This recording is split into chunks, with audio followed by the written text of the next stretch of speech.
रूस और यूक्रेन के बारे में हमने सुना, भारत और पाकिस्तान के बारे में हमने सुना, अब इजराइल और ईरान के बारे में हम सुन रहे हैं। इन दिनों में जो भी हमारे आसपास हो रही है, क्या हो रही है, क्यों हो रही है, क्या कभी आपने गौर करने की कोशिश की है या आज भी आप अपने दुनिया में खोए हुए हैं? परमेश्वर के अजीजों, अभी नहीं तो कभी नहीं।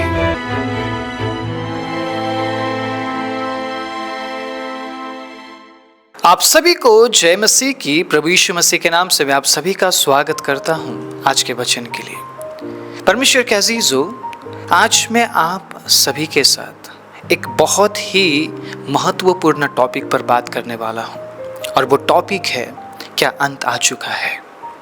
क्या अंत निकट है? क्या हम इस संसार के अंत में हम पहुंच चुके हैं? क्योंकि आप देख रहे हैं, देश पर चढ़ाई कर रही है, राज्य पर चढ़ाई कर रही है, चारों तरफ युद्ध का आह्वान हमें सुनाई दे रहा है। चारों तरफ लोग लड़ने और मरने के लिए तैयार हैं। रूस और यूक्रेन के बारे में हमने सुना, भारत और पाकिस्तान के बारे में हमने सुना, अब इजराइल और ईरान के बारे में हम सुन रहे हैं।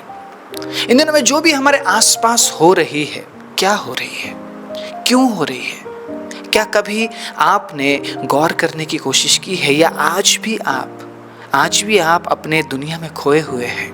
परमेश्वर के अजीजों, अभी नहीं तो कभी नहीं। अगर आज हमने उस सच्चाई को न जानते हुए अपने समय को अगर हमने गवा दिया, तो अभी नहीं तो कभी नहीं।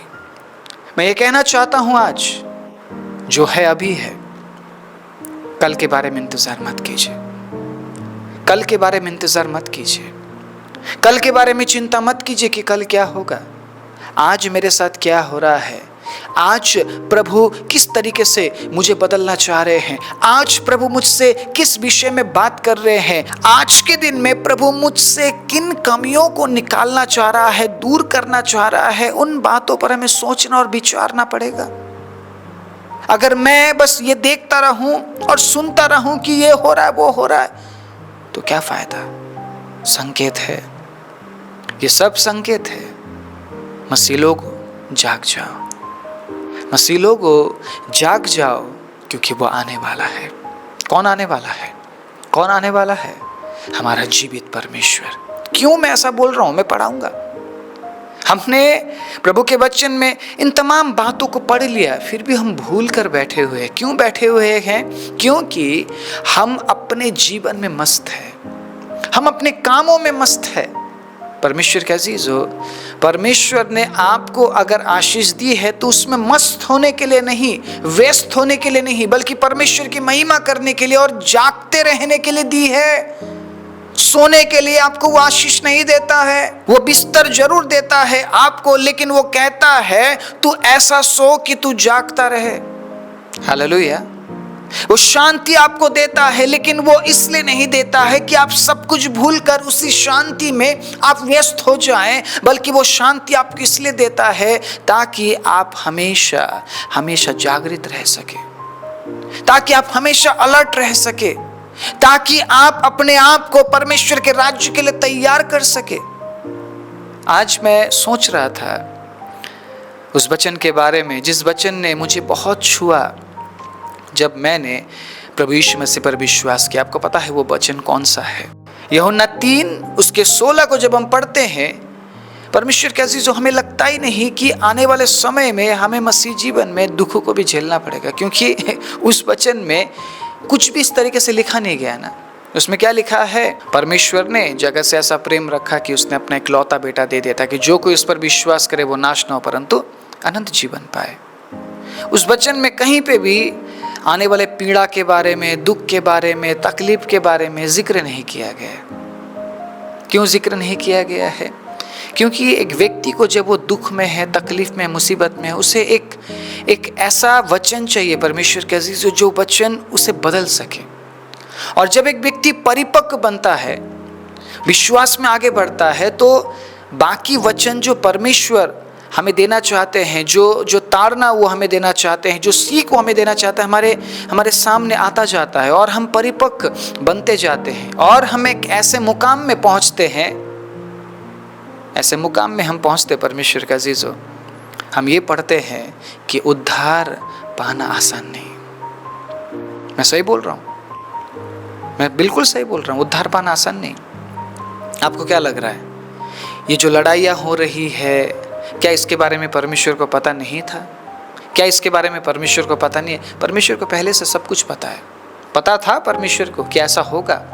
इसीलिए प्रभु ने अपने वचन में लिख दिया है ताकि जो इस वचन को पढ़े वो अनजान ना रहे, अनजान जीवन वो ना जिए, अनजान रहकर वो जिंदगी में आगे ना बढ़े। परमेश्वर के अजीजों, अगर हमें पता ही ना चले कि क्या होने वाला है तो कैसे हम अपने आप को तैयार करेंगे? इसलिए सब कुछ लिखा गया है, लड़ाइयों के बारे में लिखा गया है और आपको पता है उसके बाद क्या होगा। मैं आपको ऐसे ऐसे वचन आज देने वाला हूं ना, आप हैरान हो जाएंगे। बस बने रहिए, इस प्रचार को पूरा सुनिए और आप चाहते हैं कि आपके प्रियजन प्रभु में बचाया जाए, उन लोगों को वचन शेयर जरूर कीजिएगा, ठीक है। मैं आगे बढ़ने से पहले और भी गहराई की ओर बढ़ने से पहले मैं चाहता हूं कि आप मेरे साथ निकाले मत्ती 24 अध्याय और उसके 3 आयत से मैं पढ़ना चाहूँगा। मैं काफ़ी आयतों को मैं पढ़ूंगा ताकि आपको समझ आए, उसके बाद हम बात करते हैं। सुनिएगा 3 आयत से। जब वह मतलब यीशु मसीह जैतून पहाड़ पर बैठा था तो चेलों ने एकांत में उसके पास आकर कहा, हमें बता कि ये बातें कब होगी, तेरे आने का और जगत के अंत का क्या चिन्ह होगा। मैं फिर से एक बार दोहराना चाहता हूँ, क्या अंत निकट है? क्या अंत होने वाला है? क्या प्रभु आने वाले हैं? क्योंकि अब जो बातें मैं पढ़ने वाला हूं वो चिन्ह होगा अंत होने का, प्रभु के आने का। सुनिएगा, ठीक है। यीशु ने उनको उत्तर दिया, सावधान रहो, अलर्ट। शांति मिला है आपको चैन के साथ बैठने के लिए नहीं, बी अलर्ट, अलर्ट रहने के लिए। अगर उसने आपको आशीष दी है मस्त रहने के लिए नहीं, व्यस्त रहने के लिए नहीं, बल्कि अलर्ट रहने के लिए आपको आशीष मिली है, बहुत अच्छी बात है। लेकिन क्या आप सावधान हैं? सावधान रहो, कोई तुम्हें भरमाने ना पाए, कोई तुम्हें भरमाने ना पाए। बड़े सावधानी से और बड़े ध्यान से सुनिएगा, जितनी भी बातें मैं पढ़ने वाला हूँ मिस नहीं होना चाहिए। परमेश्वर के अजीजों, आपसे एक भी बात छूटना नहीं चाहिए। जो भी हमारे आसपास हो रहा है ध्यान से सुनिएगा, क्योंकि बहुत से ऐसे होंगे जो मेरे नाम से आकर कहेंगे मैं मसीह हूं और बहुतों को भरमाएंगे। इन दिनों में जो हो रहा है, ठीक है, बहुत से देशों में ऐसा हो रहा है, लोग बोल रहे हैं कि मैं मसीह हूं। शायद हमारे देश में भी हो रहा है, मैं नाम नहीं लूंगा। तुम लड़ाइयों और लड़ाइयों की चर्चा सुनोगे, ठीक है। हम काफी सालों से लड़ाई के बारे में सुन रहे हैं, ठीक है, और हम देख भी रहे हैं कि देश एक दूसरे से लड़ने के लिए अब तैयार है। सुनिएगा क्या हो रहा है, प्रभु ने यहाँ पे सब कुछ बताया है, बहुत ही इंटरेस्टिंग है, ठीक है। सुनिएगा, तो घबरा ना जाना क्योंकि इनका होना अवश्य है। तो यहाँ पर क्या बोल रहे हैं प्रभु यीशु मसीह? डरना मत, घबराना मत, क्योंकि यीशु मसीह के आने से पहले ये होना जरूरी है। जब कभी आप सुबह के समय में न्यूज़ देखते हैं, ईरान में ये हो रहा है, इजराइल में ऐसा हो रहा है, डर मत जाइए। ओ प्रभु प्रभु मैं मरने वाला हूँ, प्रभु शायद हमारे यहाँ पे भी अब हो जाएगा। डरिए मत, डरने के लिए नहीं दिया ये न्यूज़ बिल्कुल भी डरने के लिए नहीं। कोरोना के बारे में इसमें नहीं लिखा है, लेकिन अभी के सिचुएशन के बारे में बाइबल में लिखा है, क्योंकि परमेश्वर चाहते हैं कि इस बारे में हम जानकारी रखें। जिन बातों के बारे में जानकारी हमें रखना चाहिए, उन बातों के बारे में प्रभु के वचन में पहले से ही जानकारी दी गई है, ताकि आप पढ़े और सावधान रहे, बाकी लोगों की तरह डर कर छिप कर नहीं, बल्कि विश्वास करते हुए अपने आप को सटीक करते हुए आगे बढ़े, ठीक है। तो डरना मत, घबराना मत बोला है प्रभु ने, और इनका होना अवश्य है, क्योंकि जाति पर जाति और राज्य पर राज्य चढ़ाई करेगा, ठीक है, जो हो रहा है, ठीक है। आगे सुनिएगा क्या लिखा है, राज्य चढ़ाई करेगा और जगह जगह अकाल पड़ेंगे और भूकंप होंगे। बहुत से देशों में अकाल है और बहुत से जो देश है भूकंप का सामना कर रहे हैं। ठीक है, ये सब बातें पीड़ाओं का आरंभ होंगी।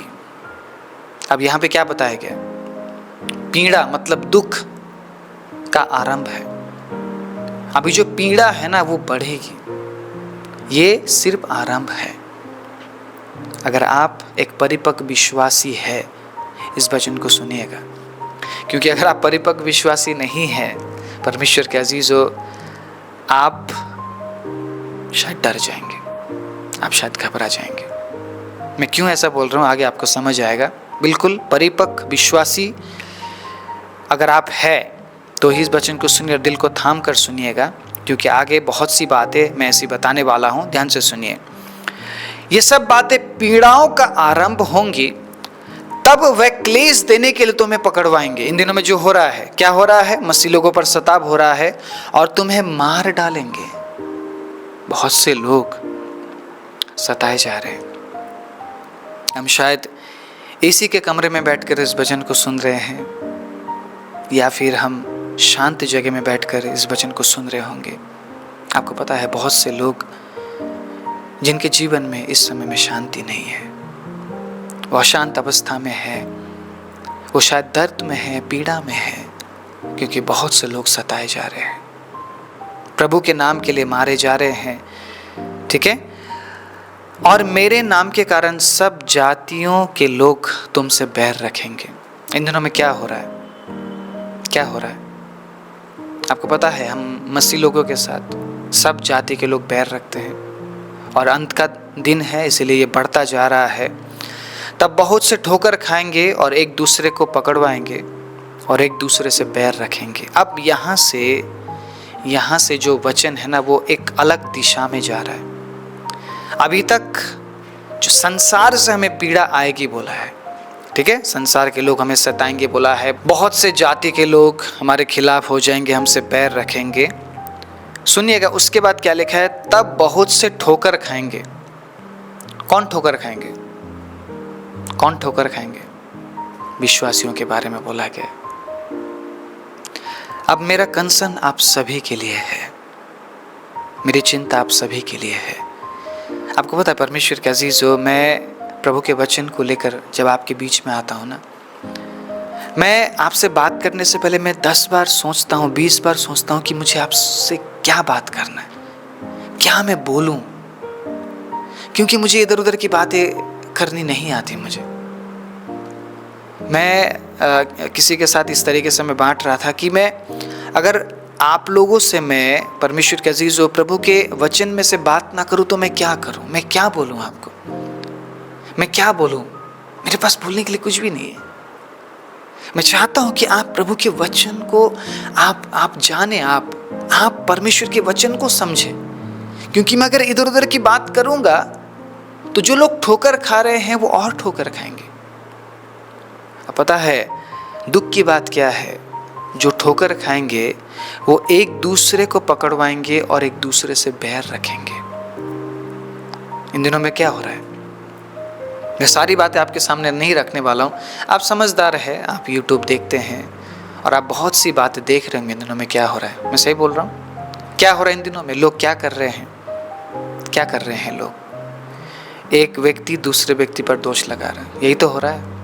वीडियो क्यों बनाए जा रहे हैं इन दिनों में? कौन से वीडियोस में व्यूज़ आते हैं मुझे नहीं पता। जो मुझे देखते हैं वो लोग उन वीडियोस को देखते हैं या नहीं, मुझे बिल्कुल भी नहीं पता। लेकिन आपको पता है क्या परमेश्वर के अजीजों, उन वीडियोस में कितने व्यूज़ आते हैं जिन वीडियोस में लोग एक दूसरे पर दोष लगाते हैं। इन दिनों में चैनलों को बनाया जा रहा है, आपको पता है चैनलों को बनाया जा रहा है, नए नए चैनलों को लोग बना रहे हैं। क्यों बना रहे हैं? ताकि वो उस पासबान के बारे में अपने चैनल में बता सके, कौन सा पासबान सही है, कौन सा गलत है। लोग इसलिए चैनल बना रहे हैं ताकि वो उस पासबान के बारे में बता सके, रिवील कर सके। और वो क्या कह रहे हैं कि मैं ट्रूथ रिवील कर रहा हूं। Who are you? Who are you? मैं ये पूछना चाहता हूं परमेश्वर के अजीजों अगर परमेश्वर ने आपके बुराइयों को लोगों के सामने रिवील नहीं किया तो हु आर यू कि आप रिवील कर रहे हैं कि वो व्यक्ति गलत है। वचन में क्या लिखा है? क्या ही धन्य है जिसके अपराध क्षमा किए गए और जिसके पाप ढांपे गए हो। इसका मतलब प्रभु का वचन सही नहीं है ना। जितने लोग भी इन दिनों में क्या कर रहे हैं? रिवील कर रहे हैं, प्रकाशित कर रहे हैं कि ये व्यक्ति झूठा है। वो लोग अपने बारे में ऐसा नहीं बोल रहे कि मैं गलत हूं, उन्हें बस लोग गलत दिख रहे हैं। मैं यहाँ पर किसी की तरफदारी नहीं कर रहा हूँ कि वो व्यक्ति सही वो गलत है। ना ही मुझे किसी को सही बोलना है, ना ही मुझे किसी को गलत बोलना है। अगर मैं परमेश्वर के वचन के साथ आपके बीच में आया हूँ तो मुझे वचन से बात करना है। और अगर प्रभु आपसे बात करते हैं अपने वचन के जरिए, उसी समय आप पश्चाताप करेंगे कि नहीं करेंगे? मेरे बोलने से आप पश्चाताप करेंगे? अगर मैं आपसे बोलूं भाई बहन आप ऐसा पाप कर रहे हैं, क्यों कर रहे हैं आप ऐसा पाप, छोड़ दीजिए, मेरे बोलने से आप पाप करना छोड़ेंगे? मेरे बोलने से आप क्रोध करना छोड़ेंगे? मेरे बोलने से आप चोरी करना छोड़ेंगे? मेरे बोलने से आप झूठ बोलना छोड़ेंगे? मेरे बोलने से नहीं छोड़ेंगे आप। मैं सही बोल रहा हूँ? मेरे बोलने से आप बिल्कुल भी नहीं छोड़ेंगे। लेकिन जिस दिन पवित्र आत्मा ने आपको छू लिया, आपसे बात कर लिया, उस दिन कोई नहीं बोलेगा आपको। आप ऑटोमेटिकली बदल जाएंगे, रातों रात बदल जाएंगे आप। जिस व्यक्ति को आज आप देख रहे हैं ना, ये व्यक्ति ऐसा नहीं था, ये व्यक्ति ऐसा नहीं था। मैं अपने बारे में बोल रहा हूँ, मैं ऐसा नहीं था, मुझे प्रभु ने बदला है। और अगर मेरा प्रभु मेरी बुराइयों को लोगों के सामने नहीं ला रहा है तो मैं लोगों की बुराइयों को मैं लोगों के सामने क्यों लाऊं? क्यों बोलूं कि वो व्यक्ति बुरा है? क्या हो रहा है इन दिनों में? मैं उस परिस्थिति को बस मैं आपके बीच में बयान कर रहा हूं परमेश्वर के अजीजों, जो हो रहा है मैं उस परिस्थितियों का आपके बीच में मैं बयान कर रहा हूं ताकि आप समझे कि हो क्या रहा है, क्यों हो रहा है। क्योंकि अंत आने वाला है, अंत निकट है, प्रभु बहुत जल्द आने वाले हैं। जब प्रभु परमेश्वर के अजीज इस संसार में आएंगे, हमें वो क्या करते हुए देखना चाहते हैं? वो हमें क्या करते हुए देखना चाहते हैं? दूसरों की बुराई करते हुए देखना चाहते हैं, या दूसरों को गाली देते हुए देखना चाहते हैं, या दूसरों को जेल में डालने के अवस्था में वो हमें देखना चाहते हैं? किस हालत में वो हमें देखना चाहते हैं? आप मुझे बताएंगे? कमेंट करके बताएंगे आप? जब प्रभु इस संसार में आएंगे, धरती में आएंगे हमें लेने के लिए, किस हालत में वो हमें देखना चाहते हैं? कमेंट कीजिए। किस हालत में वो आपको देखना चाहते हैं? आपको क्या लगता है? अगर हम दूसरों के बारे में बुराई करते हुए हम पाए जाए, क्या हम स्वर्ग में जाएंगे? ये गाना फिर जिस व्यक्ति ने लिखा वो व्यक्ति पागल है। अपनों को तो इस दुनिया में सब प्यार करते हैं, गैरों को प्यार करना मसीहा सिखाता है। अब मैं बात परमेश्वर के अजीजों दोनों तरफ के व्यक्तित्व के बारे में मैं कर रहा हूं, जो बुराई कर रहा है या जो बुरा कर रहा है। ठीक है? जो बुरा कर रहा है मतलब जो परमेश्वर के वचन को सही तरीके से एक्सप्लेन नहीं कर रहा है, मैं उसके बारे में भी बोल रहा हूँ। और जिसने ठेका लिया है सबके बारे में लोगों के सामने लाकर बोलना कि वो सही नहीं है, वो सही नहीं, मैं उसके बारे में भी बोल रहा हूँ। अब जो बुराई कर रहा है परमेश्वर के अजीजों, वो भी परमेश्वर के वचन के अनुसार नहीं कर रहा है, और जो बुरा कर रहा है या परमेश्वर के वचन को गलत तरीके से लोगों के बीच में रख रहा है, वो भी सही नहीं कर रहा है। यही तो हो रहा है। प्रेम खत्म हो जाएगा लोगों के अंदर से। सुनिएगा आगे मैं क्या बोलना चाह रहा हूँ, सुनिएगा। और आपको समझना पड़ेगा जो लड़ाई हो रही है ना, जो हो रहा है हमारे आसपास, ये संकेत है कि तैयार हो जाओ। ये संकेत है, तैयार हो जाओ। मैं एक बोलना चाहता हूँ, अगर आज हम दूसरों पर दोषी लगाते रहे, कब तैयार होंगे? कब तैयार होंगे? कब आप प्रेम करेंगे? पौलुस ने क्या कहा? प्रेम उत्तम मार्ग है। अन्य भाषा बोलने वाला व्यक्ति अगर प्रेम ना रखे तो उसका अन्य भाषा बोलना बेकार है। स्वर्गदूतों की बोलियां अगर आप बोलते हैं लेकिन अगर आपके अंदर प्रेम नहीं है तो बेकार है, वो बोली बेकार है। आप ये कह रहे हैं कि मैं सटीक कर रहा हूं लोगों को, आपके बोलने से कोई बुराई करना छोड़ेगा? मुझे बताइए। जिसने परमेश्वर के वचन को पढ़ लिया उसके बाद भी वो बुराई कर रहा है, उसे कोई नहीं रोक सकता। इब्रानी की किताब में लिखा है अनहोना है ऐसे लोगों को दोबारा सही रास्ते में लाना। तो आप अपना मुंह खराब क्यों कर रहे? अगर मैं किसी की निंदा कर रहा हूं, किसी की बुराई कर रहा हूं, तो मैं तो उससे डबल बुरा बन गया ना। वो जो बुराई कर रहा है, मैं उससे भी ऊपर जाकर मैं उसकी बुराई कर रहा हूं। उसके बुराइयों की तो मैं बुराई कर ही रहा हूं, मैं उसकी भी बुराई कर रहा हूँ। आप समझ रहे क्या हो रहा है इन दिनों में? आज का मैसेज बस आपको जागृत करने के लिए, परमेश्वर के अजीजों, जो लड़ाई इन दिनों में हम देख रहे हैं, इन दिनों में जो लड़ाई हो रही है, ये क्या थमेगा? क्या लगता है आपको, थमेगा? ये थमने वाला लड़ाई है? रूस और यूक्रेन में क्या हो रहा है इतने साल से? थमा है लड़ाई? बंद हुआ है? ये बढ़ेगा। क्यों बढ़ेगा? क्योंकि प्रभु के वचन में लिखा है। और जो भी हो रहा है इन दिनों में भारत में, जो भी हो रहा है, ठीक है, जो एक्सीडेंट्स हो रहे हैं, लोगों की मृत्यु हो रही है, क्या हो रहा है? ये दुख और पीड़ाओं का आरंभ है। हम मसीह लोगों को सब कुछ पता है, फिर भी हम लड़ने से हम बाज नहीं आ रहे हैं, हम दोष लगाने से बाज नहीं आ रहे हैं। आप YouTube चैनल इसलिए बना रहे हैं कि आप रिवील कर सके कि कौन सही और कौन गलत है। ये काम परमेश्वर ने आपको सौंप दिया। न्याय का किताब परमेश्वर ने आपको दे दिया। सारी कुंजी यीशु मसीह ने आपको दे दी और आपको बोला कि एक YouTube चैनल बनाओ और सभी के बारे में बुराई करो, सभी के तुम सच्चाइयों को प्रकट करो। मैंने और आपने, हमने कितने पाप किए हैं?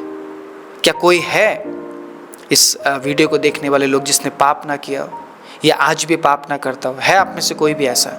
कमेंट में लिख दीजिएगा, मैं पाप नहीं करता हूँ और मैंने कभी पाप नहीं किया है। कमेंट में ऐसा लिख दीजिएगा, मैं मान जाऊँगा आपको। सच में आपको परमेश्वर की ज़रूरत नहीं है, क्योंकि आप धर्मी हैं और धर्मियों के लिए यीशु मसीह नहीं आया है। सच में आपके बारे में एक बहुत बड़ा वीडियो बनाया जाएगा और सच में आपको माला पहनाया जाएगा, आपकी इज्जत की जाएगी, आदर दिया जाएगा आपको कि आपने कभी पाप ही नहीं किया है। रोमियो के किताब में साफ लिखा है, कोई भी धर्मी नहीं और एक भी नहीं है। तो जो बुराई करने वाला व्यक्ति है वो कौन है फिर? क्या वो खुद पापी नहीं है? आप समझिए, जो बातें लिखी गई है उसे कोई बदल नहीं सकता। बहुत से लोग भरमाए जाएंगे बोला है, और जो भरमाए जाएंगे वो क्यों भरमाए जाएंगे? क्योंकि उन्होंने अपने आप को परमेश्वर के वचन से तैयार ही नहीं किया। वो चंगाई के पीछे भागते रहे, पासवानों के पीछे भागते रहे। पास्टर जी आप इतने अच्छे, अरे कभी यीशु मसीह के पीछे चल के देख मेरे भाई, कभी यीशु मसीह के पीछे चल के देख मेरी बहन। पासवान से भी अच्छा है उस पासवान से भी अच्छा है प्रभु। आप क्रेजी हो गए, आप इतने आप प्रभावित हो गए इंसान से कि आप लोगों के पीछे भाग रहे हैं। आप क्या होगा जब यीशु मसीह आएगा? जब यीशु मसीह आएगा क्या होगा? और वो आने वाला है। संकेत पूरा है परमेश्वर के अजीजों, जगत के अंत का संकेत पूरा है। क्या बचा है अब प्रभु के वचन में? क्या पूरा होना बाकी? मुझे बताइए, क्या पूरा होना बाकी? मैं इस वचन को बहुत अच्छे से एक्सप्लेन करना चाहता हूँ और मैं चाहता हूं आप लोग अपने आंखों को, अपने दिमाग को खोलकर आप देखें, समझें और समझने की कोशिश करें। लोग जो कर रहे हैं, जो लोग बोल रहे हैं, उन बातों पर मत जाइए। वचन में क्या लिखा है? वचन में क्या लिखा? और इतने उत्सुकता से लोग देखते हैं ना लोगों की लड़ाइयों को। उसने उसको ऐसा बोल दिया, व्यूज देखिए उसमें 50,000, 60,000, 1 लाख। कौन है ये लोग? ये मसीह लोग हैं। क्या देख रहे हैं? लड़ाई देख रहे हैं। किसकी लड़ाई देख रहे हैं? विश्वासियों की लड़ाई देख रहे हैं। कई बार मुझे ताज्जुब होता है ऐसे वीडियोस में व्यूज देखते हुए। सच्चे वचन में देखिए व्यूज नहीं आता है। मैं बाइबल से बात करता हूं तो व्यूज नहीं आता है। सच में दुख की बात है कि इन दिनों में लोग किस तरफ जा रहे हैं। क्या चाहते हैं आप, या लोग क्या चाहते हैं? लोग क्या चाहते हैं? जो व्यक्ति बुराई कर रहा है उसे देखकर वो अपने आप को भी बुरा बनाना चाहते हैं। क्या ही धन्य है जिसके अपराध क्षमा किए गए और जिनके पाप ढांपे गए हो और जिनके अधर्म का लेखा यहोवा ना ले। हम अपने बारे में तो बोलते हैं, प्रभु आप मुझे क्षमा कीजिए, प्रभु आप मेरे पापों को भूल जाइए, लेकिन हम दूसरों के बारे में क्या बोलते हैं? रुक जा, मैं तेरी पोल खोलूंगा, पूरी दुनिया के सामने बताऊंगा क्या करता है, पूरी दुनिया को दिखाऊंगा, पूरी दुनिया के सामने पूरा एक्सपोज कर दूंगा तू क्या करता है क्या नहीं करता है। कुछ दिन पहले हाल फिलहाल में मेरे साथ ऐसा हुआ, एक व्यक्ति ने बड़ा तरीके से धोखा दिया मुझे, हमारे कलीसिया के अंदर आके तरीके से धोखा दिया। मैंने उस व्यक्ति से कहा मैं आपको पूरा एक्सपोज कर सकता हूँ, मैं आपको पूरा एक्सपोज कर सकता हूँ। मैंने उनके सामने में इस बात को मैंने बोला है, लेकिन उस व्यक्ति ने माफ़ी नहीं मांगी। गलती किया और उसके बाद उस व्यक्ति के आंखों में इतना भी शर्म नहीं था। मैं ये सोच रहा हूँ हमारा मसीह समाज कहाँ जा रहा है। इस मुद्दे के ऊपर कोई बात नहीं करता, कोई करना भी नहीं चाहता है। क्यों? क्योंकि सब अपने कामों में मस्त है। मज़ा आ रहा है लोगों को इन कामों में। व्यूज़ आ रहे हैं और व्यूज़ में थोड़े बहुत पैसे मिल जाते हैं। मैं ये नहीं बोलूँगा कि लाखों मिल रहे हैं, थोड़े बहुत पैसे मिल जाते हैं और मज़ा आ रहा है। मज़ा क्यों आ रहा है? क्योंकि बुराई करने में बड़ा मज़ा है, बुराई करने में बड़ा मज़ा है। लेकिन उसी जगह में किसी ऐसे यूट्यूब चैनल को आपने देखा, परमेश्वर के अजीज़ हो, जिस चैनल में लोगों ने तारीफ़ की हो लोगों के बारे में कि ये व्यक्ति इतना अच्छा काम कर रहा है, प्रभु की सेवा कर रहा है। कोई करता है? बताइए मुझे, करता है कोई?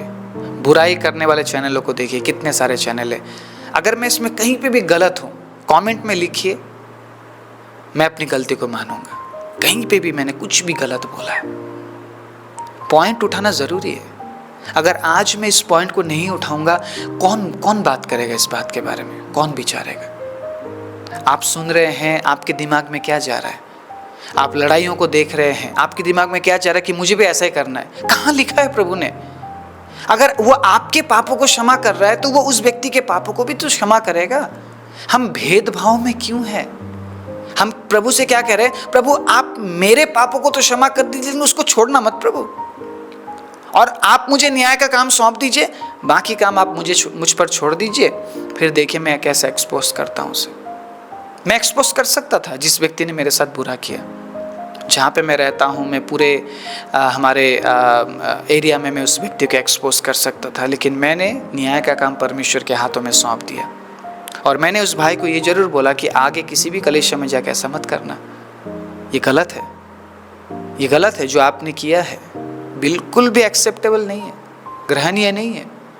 मैंने ये जरूर बोला, लेकिन उस व्यक्ति ने ना ही माफ़ी मांगा और ना ही उस व्यक्ति ने बोला मेरी गलती है, और ना ही उस व्यक्ति ने मुझे ये एश्योरेंस दिया कि मैं आगे ऐसा नहीं करूँगा। ऐसा समाज बनता जा रहा है क्योंकि आगे सुनिएगा, बहुत से झूठे भविष्यवक्ता उठ खड़े होंगे। डर का माहौल है जी, बहुत अजीब माहौल बनता जा रहा है और बहुतों को भरमाएंगे। ठीक है, अधर्म के बढ़ने से बहुतों का प्रेम ठंडा हो जाएगा, जो कि मैं देख रहा हूं साफ साफ। पता है, आज से परमेश्वर के अजीज हो 15 या 16 साल पहले जब मैंने प्रभु यीशु मसीह पर विश्वास किया, एक अलग माहौल था। मिनिस्ट्री में सच्चाई दिखती थी, विश्वासियों में प्रेम दिखता था। आज सिर्फ नफरत दिखता है मुझे। मैं बात करता हूं कि हम स्वर्ग में जाएंगे, मैं प्रचार करता हूं या लोग प्रचार करते हैं कि हम स्वर्ग में जाएंगे। इस तरीके से लड़के कि हम स्वर्ग में जा सकते हैं। मुझे दुख लगता है हमारे हालातों को देखकर, हमारे लोगों को देखकर कि जिन्होंने प्रभु यीशु मसीह के बलिदान को भी परमेश्वर के अजीज हो आदर ना देते हुए सिर्फ अपने बारे में सोचना सही समझा कि मुझे क्या अच्छा लगता है। ठीक है, इस प्रचार को हम जारी रखेंगे। मैं पूरी बातें नहीं बोलूँगा आपको, लेकिन आज प्रार्थना करने से पहले मैं इस बात को जरूर आपके बीच में रखना चाहूँगा। एक ऐसे मसीही जीवन को जीते हैं परमेश्वर के अजीज हो, जो मसीह जीवन हमें स्वर्ग तक पहुँचाए। क्या फ़ायदा इस संसार में, है ना, अपने आप को प्रकट करके सब कुछ प्राप्त करके प्राण को खोने से क्या फ़ायदा।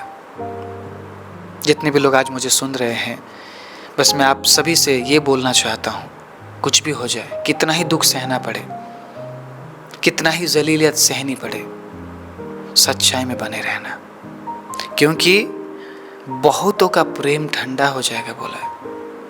लोग इन दिनों में श्राप दे रहे हैं, एक दूसरे को श्राप दे रहे हैं, पकड़वा रहे एक दूसरे को, गालियां दे रहे हैं। परमेश्वर के अजीजों, प्रभु यीशु मसीह ने इसलिए बलिदान नहीं दिया। आपको न्याय करने का, मुझे न्याय करने का कोई हक नहीं है।